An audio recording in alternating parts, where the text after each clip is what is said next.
금융당국이 일부 은행들의 대출 중단 사태에 대해 금융권 전반으로 확산될 가능성은 낮다며 진화에 나섰습니다. 빚을 내 주식에 투자하는 이른바 비투가 늘며 대형 증권사들이 신용융자 거래를 중단하고 있습니다.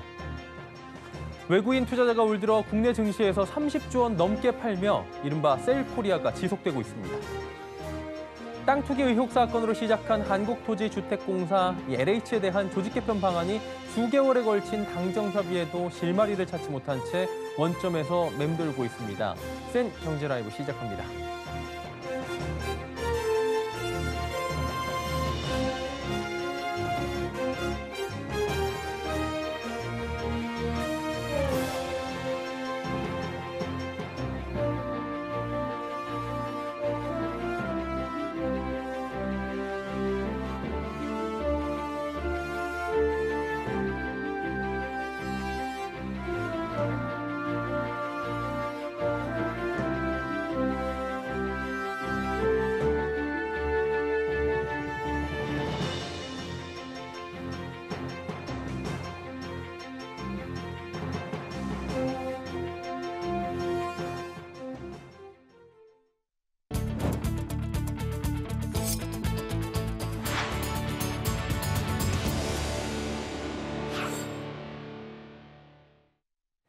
시청자 여러분 안녕하십니까? 센 경제라이브 서정덕입니다.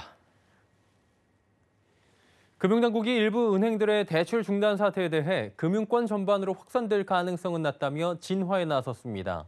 금융위원회는 오늘 주택담보대출을 취급 중단한 농협은 목표치를 크게 초과해 계획 준수를 위해 취한 조치라며 이같이 밝혔습니다. 최근 농협은행이 신규 주택담보대출과 전세대출 취급을 중단한 데 이어 우리은행과 SC제일은행도 일부 대출을 한시적으로 취급하지 않기로 했습니다. 금융위 관계자는 이 같은 조치가 금융권 전반으로 퍼질 가능성은 없고 일부 은행의 대출 취급 중단 조치로 소비자 불편이 발생하지 않도록 모니터링하겠다고 강조했습니다. 증권담보대출을 일시 중단하는 증권사가 잇따라 나오고 있습니다. 빚을 내 주식에 투자하는 이른바 비투가 급증하며 한도가 바닥난 영향으로 풀이됩니다. 한국투자증권은 오늘부터 주식과 펀드 등에 대한 예탁증권담보 신규 대출을 일시 중단했고 NH투자증권도 지난 12일부터 신규 증권담보대출을 일시 중단한 상태입니다. 개인이 주식 투자를 위해 증권사에서 빌린 금액인 신용융자 잔고는 지난 13일 처음으로 25조 원을 넘어서며 역대 최고치를 기록한 바 있습니다. 외국인 투자자가 올 들어 국내 증시에서 30조 원 넘게 순매도하며 이른바 셀코리아가 지속되고 있습니다. 코로나19 변이 확산과 테이퍼링 우려에 영향을 받았다는 분석인데요. 윤혜림 기자가 전해드립니다. 오늘 한국거래소에 따르면 올 초부터 지난 20일까지 외국인 투자자가 국내 증시에서 총 30조 7,270억 원을 팔았습니다. 이미 지난해 순매도 금액을 24.27% 뛰어넘은 규모로 국내 증시의 지수 하락을 견인하고 있습니다.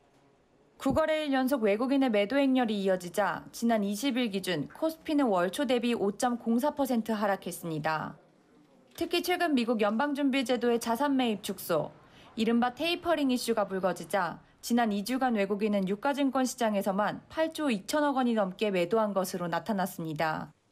뿐만 아니라 반도체 업종 악화 이슈로 코스피 시가총액 상위주의 하락이 이어지고 중국 산업 규제에 따른 자금 이탈이 상당하다는 분석도 제기됐습니다.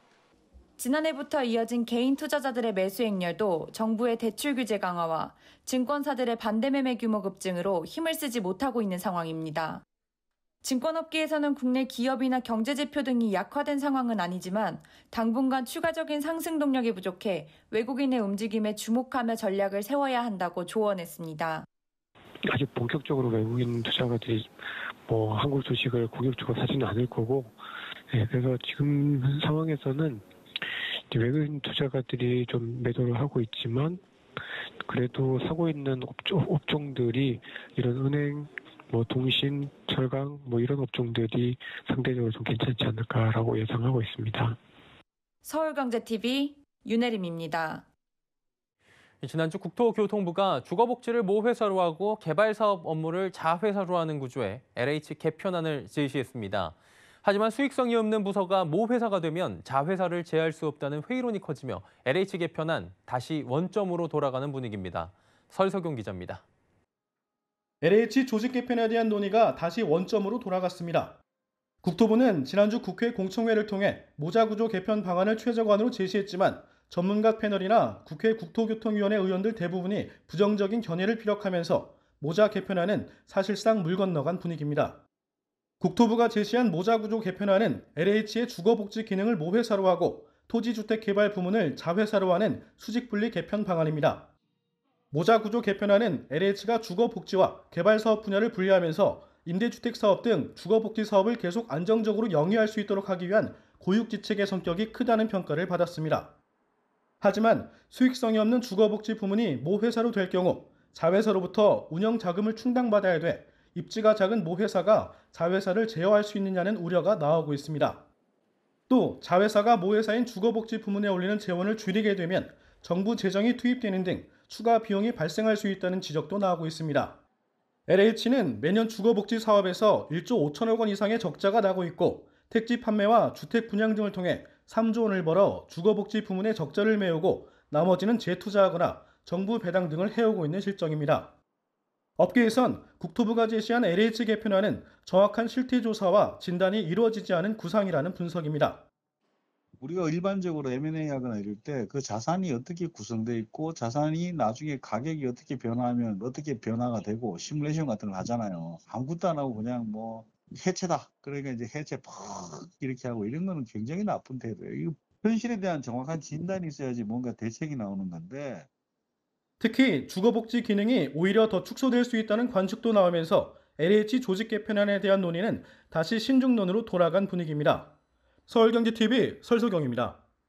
토종 앱마켓 원스토어가 국내를 넘어 본격적 글로벌 진출을 선언했습니다. 이를 통해 오는 2025년 매출을 현재보다 3배 성장한 7천억 원 이상으로 키운다는 목표인데요. 김수빈 기자가 전해드립니다. 토종 앱마켓 원스토어가 내년 글로벌 원스토어를 론칭하고 세계 시장에 진출합니다. 원스토어는 오늘 오전 온라인 기자간담회를 통해 이 같은 계획을 밝혔습니다. 2016년 출범한 원스토어는 저렴한 앱마켓 수수료 정책을 내세워 12분기 연속 거래액 성장을 이뤄온 국내 앱마켓으로 KT, LGU+, 마이크로소프트 등 국내외 통신사 및 글로벌 IT 기업이 주주로 합류해 있습니다. 로컬 앱마켓의 한계를 넘어 글로벌 OS 선도 기업을 꿈꾸는 원스토어는 마이크로소프트의 애저 클라우드를 기반으로 글로벌 서비스 플랫폼을 구축해 개발사들이 여러 나라에 쉽게 진출할 수 있는 환경을 만들 계획입니다. 진출 국가별로는 현지에서 많이 쓰이는 결제 수단을 최대한 제공하기 위해 현지 결제 사업자, 통신사 및 대규모 고객 기반 사업자와도 협력을 논의 중에 있습니다. 국내 시장에서는 저렴한 수수료와 풍성한 혜택을 내세워 초대형 게임 타이틀 유치에 적극 나설 예정입니다. 원스토어에는 올해 탑 30위 게임 중 40%가량이 입점했습니다. 특히 전략적 파트너십을 맺은 세계적 게임사 블리자드가 하스스톤을 시작으로 현재 개발 중인 디아블로 이모탈 등 많은 게임을 원스토어에서 선보일 예정입니다. 이재환 원스토어 대표는 글로벌 시장 진출을 통한 성과를 3년 내 보이겠다고 자신했습니다. 원스토어의 매출은 올해 2천억대 초반에서 2025년에 그 3배에 이르는 7천억까지 성장할 수 있을 것이라고 저는 확신합니다. 이를 위해 데이터 기반 광고 사업에도 진출하고 스토리 콘텐츠 사업의 밸류체인을 확대하는 등 다양한 성장 동력을 키워나갈 방침입니다. 서울경제TV 김수빈입니다.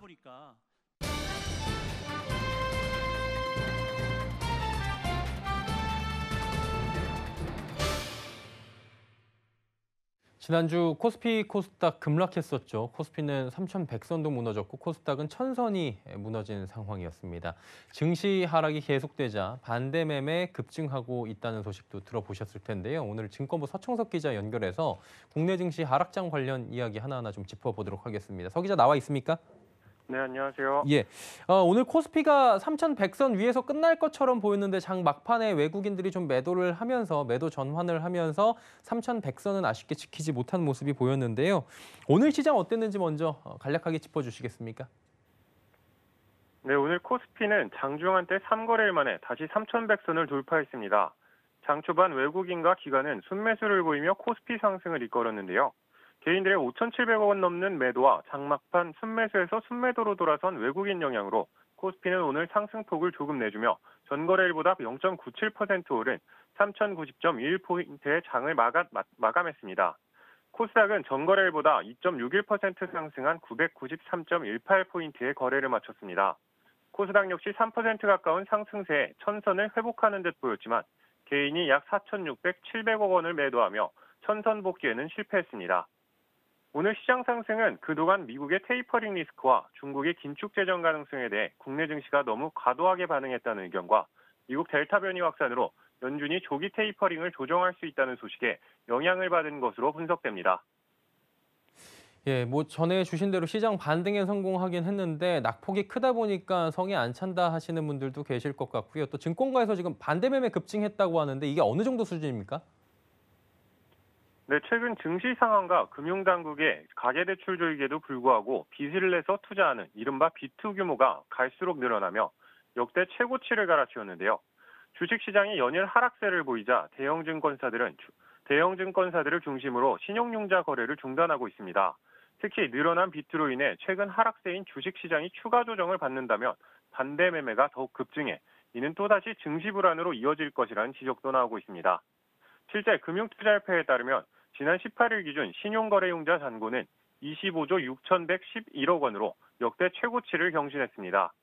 올해 초 사상 처음으로 20조 원을 돌파한 신용거래융자 잔고는 지난 13일 사상 처음으로 25조 원을 넘어섰습니다. 올해 들어서만 약 6조 4천억 원가량 늘어난 신용거래융자 잔고는 지난해 3월 코로나19 여파로 급락했던 때와 비교하면 현재 신용거래융자 잔고는 4배가량 늘어난 수치입니다. 이런 상황에서 대형 증권사들은 신용융자 거래를 중단하며 관리에 나서는 모습을 보이고 있습니다. 증권사들이 자기 자본에 비례해 신용공여 총액 한도를 갖고 있기 때문인데요. 자기 자본 3조 원 이상의 증권사는 개인과 법인을 포함해 신용공여 총 합계액이 자기 자본의 200%를 넘을 수 없습니다. 이에 증권사들은 200%보다 낮은 수준에서 신용융자를 관리하면서 이를 풀었다, 조였다를 반복하고 있습니다. 특히 증권사는 하락장에서 빚을 내 산 주식에 대해 주식 평가액이 증거금의 140% 미만으로 떨어지면 강제로 처분해 자금을 회수하게 되는데요. 예를 들어 자기 돈 1,000만 원과 빌린 돈 1,000만 원을 합쳐 2천만 원어치 주식을 산 경우 주식 평가액이 대출금의 140%인 1,400만 원 밑으로 떨어지게 되면 반대 매매를 당하게 됩니다. 증시가 여기서 더 하락한다면 반대 매매가 급증하게 되고 증시 하락을 부추기게 되는 겁니다. 또 증시가 하락하면 다시 반대 매매가 급증하는 상황이 반복될 수 있습니다. 결론적으로 보면 하락이 반대 매매로 이어지게 되고 이 반대 매매가 다수 발생을 하게 되면 증시가 하락하고 또 반대 매매가 나오는 악순환이 지금 나올 수 있다라는 이야기잖아요. 향후 전망이 지금 그래서 중요할 것 같은데 그 증권가 전문가들은 지금 어떤 부분을 주목하자고 이야기합니까? 네, 전문가는 앞으로 변동성이 큰 장세와 함께 시장 반등의 조건으로 국내 및 중국 등 아시아 국가의 경기 회복 시그널이 필수적이라고 조언했습니다. 당분간은 좀 변동성이 좀 있을 것 같고요. 아무래도 잭슨홀 미팅이라든지 또 중국과 관련된 여러 가지 리스크들, 또 국내 코로나 확산세 이런 것들을 감안하면 여전히 좀 불안 요인이 좀 잠재하고 있고요. 다만 저희가 이제 테이퍼링과 관련된 쪽에서의 조정폭 자체는 사실 2013년 당시와 비교해도 지금 어느 정도는 사실은 좀 이미 선반영됐다는 측면에서 추가적인 조정이 있다 하더라도 그 조정은 사실은 크지는 않을 거로 좀 보고 있고요. 다만 좀 반등하는 데는 아무래도 국내 경기라든지 또 중국 경기 이러한 것들이 조금 반등하는 시그널이 조금 더 가시화해야 된다라고 좀 생각하면 조금 더 시간이 걸리지 않을까 하는 부분이 있습니다. 이어 박 연구원은 미국이나 유럽 증시는 테이퍼링 영향의 큰 조정을 받지 않았다며 국내 증시가 큰 조정을 받은 배경으로 중국을 중심으로 한 아시아 국가의 경기 성장 모멘텀이 기대에 미치지 못한 것이 크다고 덧붙였습니다. 예, 반등을 위해서 필요한 건 지금 당장 테이퍼링 시기도 중요할 것 같은데 국내 중국 등의 경기 회복 시그널이 있어야 한다라는 부분까지 자세히 짚어봤습니다. 증권부의 서청석 기자와 함께했습니다. 수고하셨습니다. 감사합니다.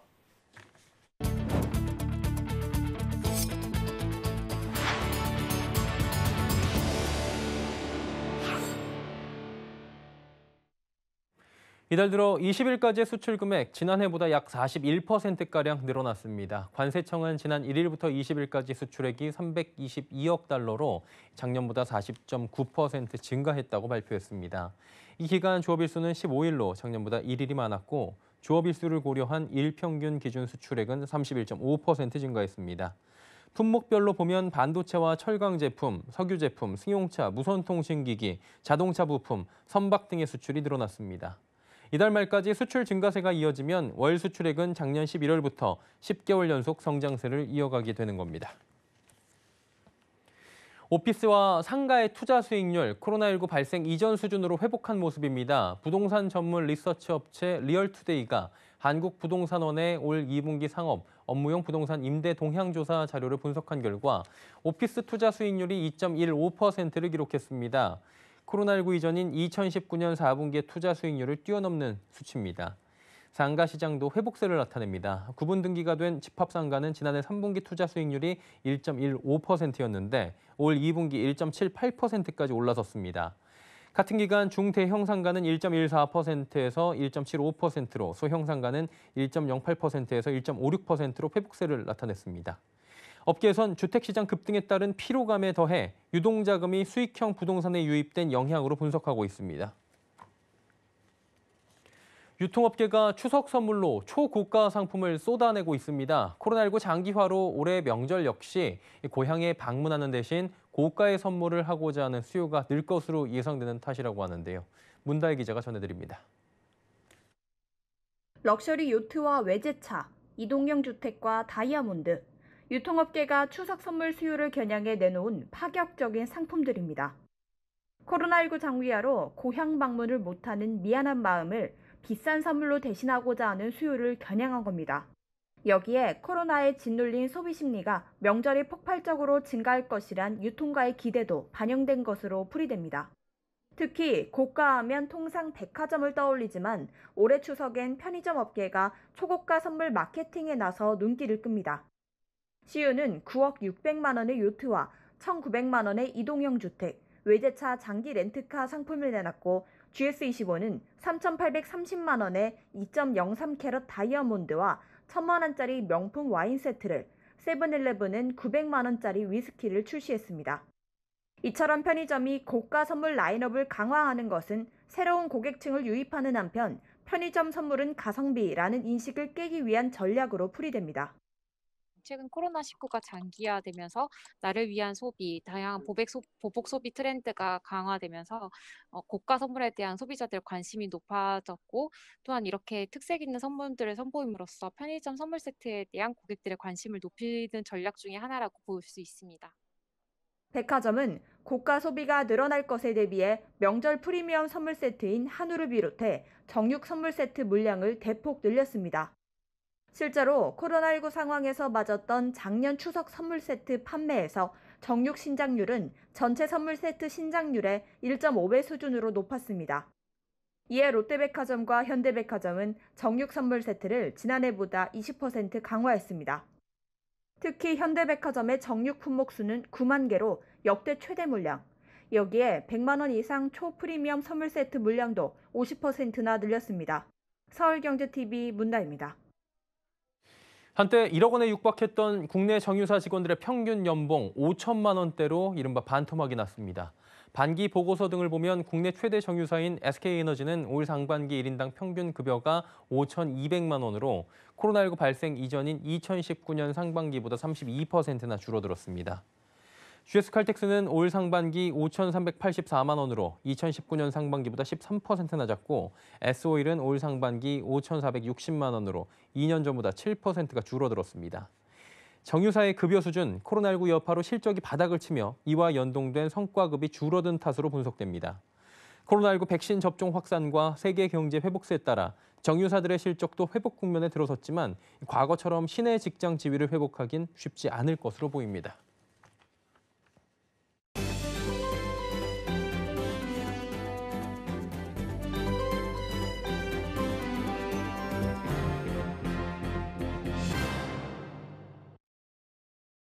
최근 쿠팡 등 물류센터 화재의 심각성이 대두되고 있습니다. 코로나19로 비대면 문화가 확산되며 새벽 배송 등 이커머스 시장 급성장에 물류센터도 증가하고 있는 건데요. 전문가들은 화재 참사를 막기 위해선 초기 진압 등 안전 대책이 중요하다고 지적합니다. 오늘은 화재 안전 대책의 모범 답안을 제시하는 소방 전문 기업 파라텍을 만나봤습니다.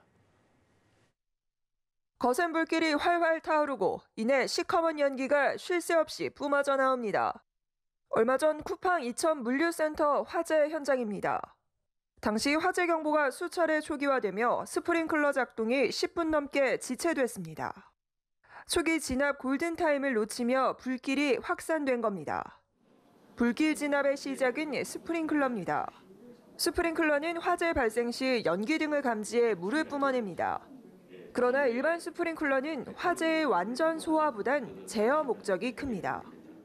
현재 대부분의 물류창고에는 주거시설에 설치하는 제품과 동일한 분당 80리터를 분사하는 스프링클러가 설치되어 있는데 그 제품으로 적재물이 가득하게 쌓여있는 물류창고의 화재를 제어하기는 어렵습니다.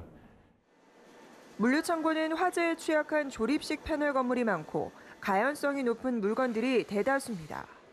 이에 정부도 물류센터 대유량 스프링클러 설치 의무화에 나섰습니다. 내년 6월부터 신축되는 물류센터에는 분당 최소 160리터의 대량의 물을 방수할 수 있는 스프링클러 설치가 의무화됩니다. 이에 앞서 파라텍은 대유량 화재 조기 진압용 스프링클러 개발에 성공했습니다. 온라인 쇼핑의 대중화에 따른 물류창고의 증가와 랜드마크적 초고층 빌딩에 대한 수요 증가를 예측하고 이런 건축물에서 발생하는 화재를 효율적으로 제어할 수 있는 특화된 스프링클러를 개발했습니다. 파라텍의 대유량 스프링클러는 일반 스프링클러보다 많은 양의 물을 뿌려주고 방수되는 물의 입자도 큽니다. 확산 방지를 넘어 초기의 불길을 진압할 수 있는 겁니다. 이 화재 조기 진압용 스프링클러는 1분에 200리터가 분사되는 것으로 미국, 유럽 등에서는 물류창고에 이 제품과 같은 사양을 설치하고 있습니다. 이와 함께 파라텍은 특정 공간에 특화된 제품 개발에도 힘을 쏟고 있습니다.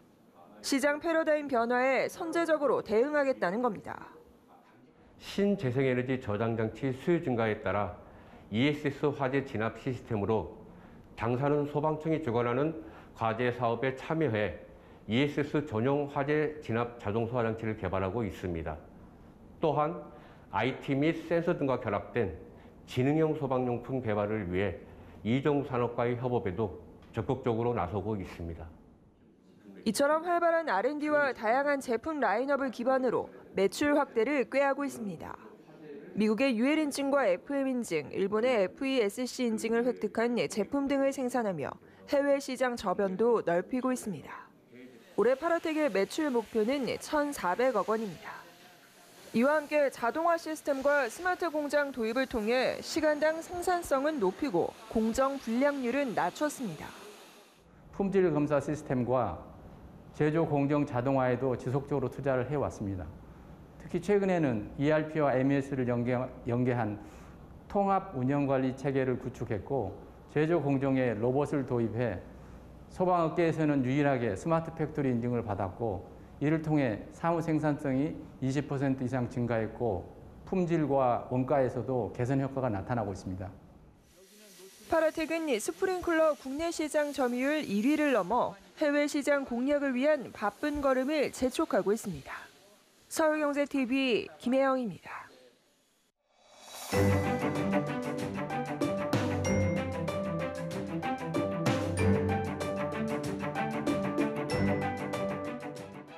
안녕하세요. K웨더 라이프스타일 예보 김담비입니다. 현재 제12호 태풍 오마이스의 이동 경로를 살펴보면 서귀포 남남서쪽 약 230km 부근 해상에서 북상하고 있는데요.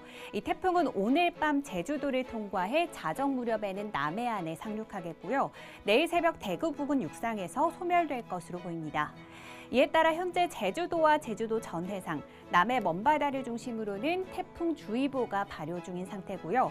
태풍이 북상하면서 점차 그 밖의 경남과 전남, 일부 전북 지역까지도 태풍특보는 확대되겠습니다. 밤사이 태풍과 인접한 남해안과 제주도를 중심으로는 많은 비가 예상됩니다. 내일까지 남해안과 제주도에는 최고 500mm 이상의 폭우와 함께 순간풍속 시속 100km 이상의 매우 강한 바람이 불겠고요. 그 밖에 전국으로도 최고 250mm 이상의 많은 비가 내리겠습니다. 특히 경남권을 중심으로 이미 많은 비가 내려 지반이 약해진 상태이기 때문에 각별한 주의가 필요하겠고요. 이 비는 내일 낮부터 점차 그치겠습니다. 내일은 제12호 태풍 오마이스의 영향을 받다가 차차 벗어나 서해상에서 다가오는 저기압의 영향을 차차 받겠습니다. 다음은 자세한 지역별 날씨입니다. 중부지방은 비가 내리다 차차 그치겠고 낮 기온 서울 28도, 대전 29도, 청주는 30도가 예상됩니다. 동해안은 저녁부터 비가 그치겠고요. 낮 기온 속초 25도, 강릉과 울진은 26도를 보이겠습니다. 남부지방 남해안과 제주도를 중심으로 많은 비가 예상돼 주의가 필요하겠고요. 낮 기온 광주 29도, 대구 31도가 예상됩니다. 바다의 물결은 전해상에서 최고 4m까지 매우 높게 일겠고 모레까지 전해상에는 돌풍과 함께 천둥, 번개가 치는 곳이 있어 주의하셔야겠습니다. 수요일은 남부지방에, 목요일은 남해안과 제주도에 비가 내리겠고요. 금요일에는 전남과 경남, 제주도를 제외한 전국에 비 소식이 들어있습니다. 날씨였습니다. 센 경제라이브 저희가 준비한 소식은 여기까지입니다. 편안한 저녁 시간 보내시길 바랍니다. 고맙습니다.